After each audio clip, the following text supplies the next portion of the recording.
रेल्वेमध्ये तसेच रेल्वे प्लॅटफॉर्मवरती खाण्याचे पदार्थ, पिण्याचं पाणी आणि थंड पेयाचा दर्जा अतिशय सुमार असतो।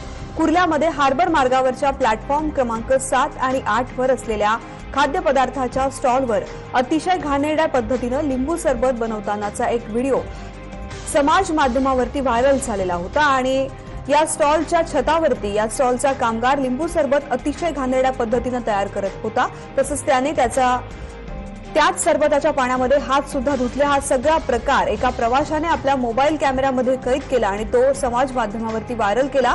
प्लॅटफॉर्मवरती नवीन छत बसवण्याचं काम सुरू असल्यानं एका सतर्क प्रवाशाचं लक्ष या ठिकाणी गेलं आणि हा सगळा प्रकार उघडकीस आला। याची माहिती स्थानिक आमदार मंगेश कुडाळकर यांना मिळाली आणि त्यांनी शिवसैनिकांसह इथे जाऊन स्टॉल चालवण्याला जाब विचारला आणि रेल्वे प्रशासनाने ताबडतोब या ठेकेदाराचा हा स्टॉल बंद केला आणि त्या कामगारांवर सुद्धा गुन्हा दाखल करण्यात आलाय।